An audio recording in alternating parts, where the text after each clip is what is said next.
네, 여러분 안녕하십니까. 12월 17일 토요일 아침 매일 성경 묵상 함께 나누겠습니다. 오늘은 전도서 11장 1절에서 10절까지 말씀을 살펴보는데요. 제가 부분 3절까지를 봉독합니다.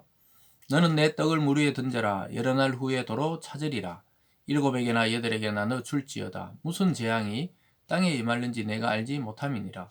구름에 비가 가득하면 땅에 쏟아지며 나무가 나무로나 볶으로나 쓰러지면 그 쓰러진 곳에 그냥 있으리라. 아멘. 오늘 본문의 내용을 중심으로 불확실한 세상과 삶, 불확실한 세상과 삶이라는 제목으로 말씀을 증거하겠습니다. 이제 전도서 후반부로 넘어오면서 이 전도자는 이 세상에 대한 그 불확실성, 그리고 우리 삶에 어떤 일이 닥칠지 모르는 그런 미래가 있다는 것입니다. 우리는 소망을 가지고 희망을 가지고 살아가지만 우리 앞에 닥칠 것이 복이 될지 화가 될지 아무도 모르는 생을 살아가고 있다고 이야기하고 있습니다. 그래서 불확실하다는 것은 오히려 우리가 오늘을 즐기고 오늘을 누리고 오늘을 선용하는 그런 힘이 되기도 합니다. 왜냐하면 내일의 일이란 것, 또 미래의 일이란 것은 하나님의 영역이요 우리의 주권적인 힘으로 바꿀 수 없다는 것을 알게 되기 때문입니다. 그리고 궁극적으로는 죽음의 한계를 인간은 알고 있어야 된다고 앞에서부터 계속 반복적으로 이야기하고 있습니다.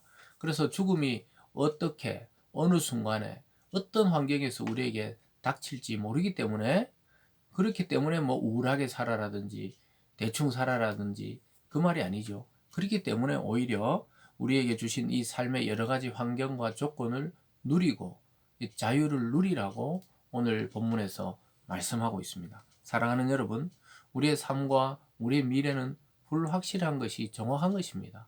사람들이 뭐 내년을 앞두고 또 어떤 소망이 있기도 하고 또 절망이 있기도 하고 여러 가지가 있지만 실체적인 것은 그 미래에 있지 않다는 거예요. 오늘 우리에게 주신 환경과 삶을 누리도록 하나님은 허용하고 있다는 것입니다. 오늘 첫 번째 보면요. 미래와 세상은 불확실하다 이렇게 말하고 있습니다. 3절에 보면요. 2절에 먼저 보면 일곱에게나 여덟에게 나눠질지어다. 무슨 재앙이 땅에 임하는지 내가 알지 못함이니라. 그 미래에 대한 인생에 대한 불확실한 것이죠. 또 우리가 열심히 수고를 해도 대가를 얻지 못할 수도 있다는 사실입니다. 어떤 재앙이 우리의 삶을 뒤흔들지 모르기 때문이라는 것입니다. 그래서 우리는 뭐 그런 포기하고 살아라는 것이 아니고, 그래서 너무 막 조건이나 환경을 따지지 말고 하루하루를 성실하게 살아가는 것이죠. 계속해서 3절부터 6절까지가 계속 그런 말입니다. 구름에 비가 가득하면 땅에 쏟아지며 나무가 나무로나 볶으로 쓰러지면 그 쓰러진 곳에 그냥 있으리라. 풍세를 살펴보는 자는 파종하지 못할 것이요 구름만 바라보는 자는 거두지 못하리라. 그러니까 늘 준비만 하는 거예요. 늘 준비만 하는 사람들이 있어요. 오늘도 준비하고 또 내년을 준비하고 미래를 준비한다고 말하는데 아무것도 하지 않는 거예요. 그러니까 그냥 풍세만 살펴고 씨를 뿌리지 않는 거예요. 오늘 뿌릴까 말까 뿌릴까 말까. 일단 뿌려보고 거기서 싹이 나고 줄기가 나고 열매를 거두면 감사하고, 또 아니어도 내년에 또 뿌리면 되는데, 그러다가 뿌리지도 못하고 기회만 엿보다가 지나가는 사람들이 있다는 거예요. 주저주저 하다가 그냥 세월만 흘러간다는 것이죠. 파종하지 못하는 것이죠. 구름만 바라보는 자는 거두지 못하리라.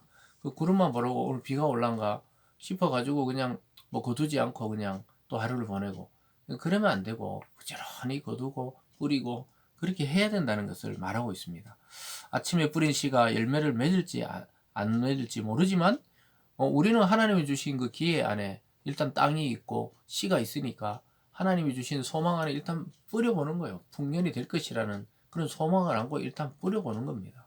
그래서 사랑하는 여러분, 올해를 마무리하고 또 새해가 시작되면서 절망하지 마시고 내 무엇인가 또한 시작해 봐야 되겠다.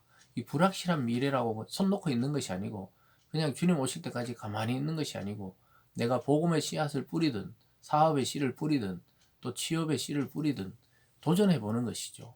그러면은 어떤 결과가 주어진다는 것입니다.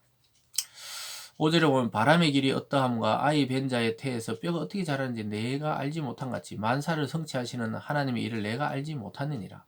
이게 이제 결론적으로 이야기하죠. 하나님이 열매의 결과, 즉 성취를 주시는 거지 우리는 어떤지 바람의 길이, 바람이 어디서 어디로 가는지를 어떻게 생성되는지 모른다는 거예요. 또 아이 벤자의 태에서 아이가 뱃속에서 뼈가 어떻게 자라나고 어떻게 형성이 되는지 우리가 태어나 보면 아, 우리 사람이구나 이러지만 뱃속에서 정말 어떻게 수정이 되고 자라나고 또 이 모양이 생겨나는지를 인간은 다 알지 못한다는 거예요. 결국 만사를 성취하시는 이는 하나님의 일이기 때문에 우리가 다 알지 못한다는 거예요. 그래서 포기하라는 게 아니고 그래서 도전하라는 거예요. 결혼도 하고 아이도 놓고 직장도 다니고 또 이 하나님 주신 이 삶의 영광을 누리라는 것이죠. 그래서 세상과 미래가 불확실하다고 앉아 기다리지 말라는 거죠. 성공과 실패는 우리 손에 달린 게 아니에요. 그래 실패했다고 너무 낙심할 필요도 없어요. 하나님의 주권 안에 있는 겁니다. 어떨 때는 크게 성공해도 너무 자만할 필요도 없어요. 하나님의 기회와 때와 열매를 주신 것입니다.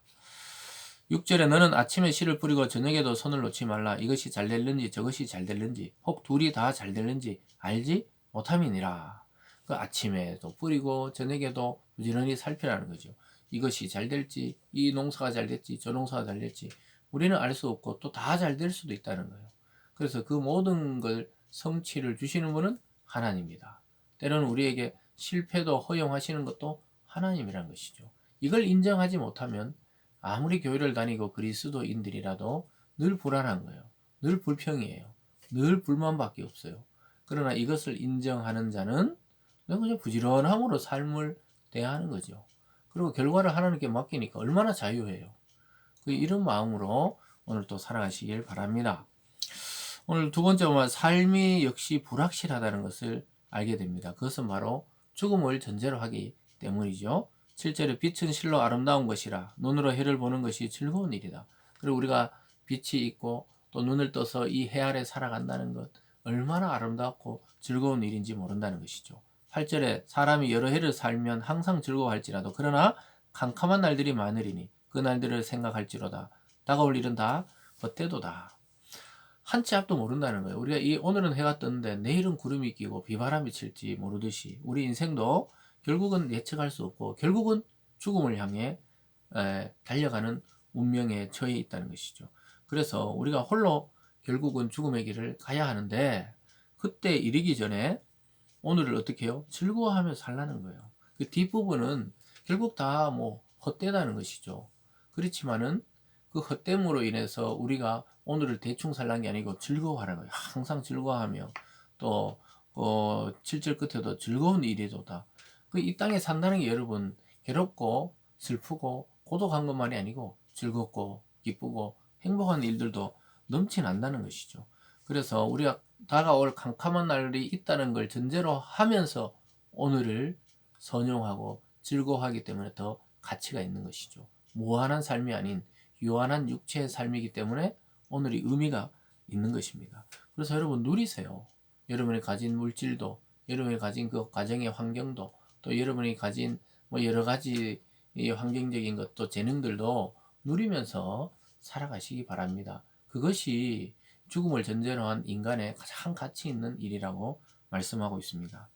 오늘 마지막에 젊음도 불확실하다는 거예요. 이 청년의 때도 곧 지나간다는 것이죠. 9절에 보면 청년이여 내 어린 때를 즐거워하며 내 청년의 날들을 마음에 기뻐하여 마음에 원하는 길들과 내 눈이 보는 대로 행하라. 그러나 하나님이 이 모든 일로 말미암아 너를 심판하실 줄 알라. 여러분 청년의 때는 가장 아름다운 때죠. 인생의 꽃과 같은 때죠. 과감하게 시도하고 또 많은 기회를 붙잡고 또 아름다운 이 때 내가 누리는 이 젊은 날을 즐기라고 이 성경은 이야기합니다. 원하는 대로 해보라는 거예요. 눈이 보는 대로 행하라는 거예요.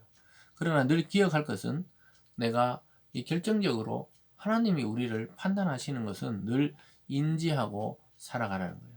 그래서 제약을 주려고 하는 것이 아니라 젊은 날에 이 삶의 조건과 자유를 누리라는 것이죠. 10절에 그런즉 근심이 내 마음에서 떠나게 하며 악이 내 몸에서 물러가게 하라. 어릴 때와 검은 머리의 시절이 다 헛되니라. 그래서 근심이 마음에서 떠나게 하라는 거예요. 그리고 몸에서 악이 물러가게 하라는 거예요. 젊은 날에 정말 이 최선을 다해 열정을 다해 하나님 주신 것을 최선을 다해 누리고 즐거워하라는 것입니다. 계속 근심하고 고행하고 걱정하고 이게 젊음의 때가 아니라는 거예요. 그렇게만 해서는 안 되고 그 걱정하다가 허송세월만 보내면 안 된다는 것이죠. 일단 하나님이 심판하신다고만 기억하고 우리가 악과 죄를 멀리하면서 나머지 모든 일에서는 도전하고 꽃을 피우는 그런 젊음의 때, 이 젊은 날은 꼭 나이만 말하는 게 아닙니다. 우리가 살아있는 동안이 청년의 때죠. 젊음의 때입니다. 그것을 잘 기억하고 선용해서 어떤 환경 속에서도 누릴 줄을 알아야 돼요. 늘 미래만 생각하다가 오늘을 누리지 못하는 것은 가장 어리석습니다. 그 미래의 마지막은 죽음이기 때문에 그렇습니다. 사랑하는 여러분, 오늘 하루도 이 불확실한 세상에 살기 때문에 오히려 더 확실한 진리의 말씀 속에 믿음을 가지고 즐거움으로, 기쁨으로 또 우리에게 주신 모든 것을 누림으로 행복한 인생을 살아가는 저와 여러분이 되기를 주님의 이름으로 축복합니다. 기도하겠습니다. 사랑의 하나님 아버지, 인생은 유한하고 미래는 불확실합니다. 그건 사실입니다. 그러나 그 미래도 하나님의 주권에 달려 있다고 말씀하고 있습니다. 오늘 우리에게 주신 또 우리가 각자 나에게 주신 것으로 감사하며 누리고 기뻐하며 즐거워하며 최선을 다해 오늘을 살아가는 우리들 되게 도와 주시옵소서. 감사드리며 예수님 이름으로 기도드리옵나이다. 아멘.